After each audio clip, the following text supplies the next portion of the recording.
Comment redonner de la fertilité à nos sols? Aujourd'hui, à l'échelle de la planète, pratiquement tous les sols cultivés ont perdu de leur fertilité, entraînant érosion, tassement et asphyxie.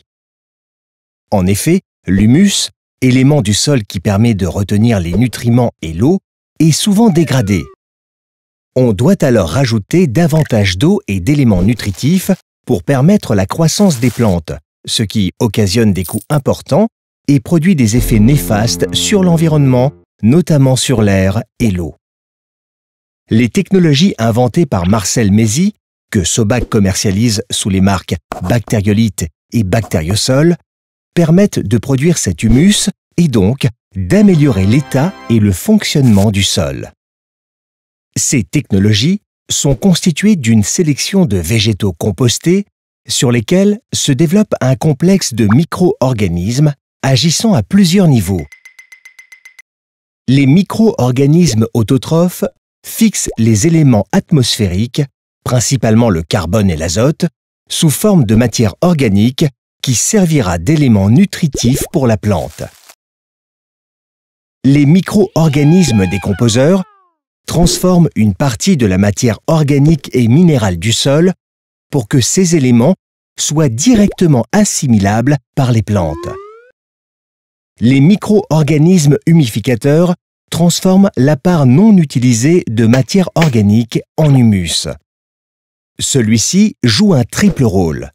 Un rôle d'aimant à nutriments pour constituer un garde-manger qu'on appelle le complexe humique ou argilo-humique, un rôle d'éponge pour le stockage de l'eau et enfin un rôle de ressort pour améliorer la structure et l'aération du sol.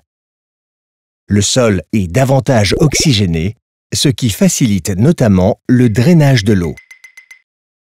Les micro-organismes rhizosphériques communiquent avec les racines pour décupler la zone de prospection et permettre l'alimentation régulée de la plante en eau et en éléments nutritifs. Ils permettent de rendre assimilables les éléments minéraux, notamment le phosphore, la potasse et les oligoéléments. Cette amélioration du fonctionnement du sol permet d'augmenter sa fertilité et par conséquent la rentabilité des exploitations. Les végétaux sont plus forts. Ils présentent de meilleures qualités nutritionnelles. Les animaux bénéficient ainsi de fourrages plus équilibrés et plus riches, produits en autonomie, ce qui limite les frais vétérinaires et améliore leur santé. Bactériolite et Bactériosol induisent également des bénéfices environnementaux importants.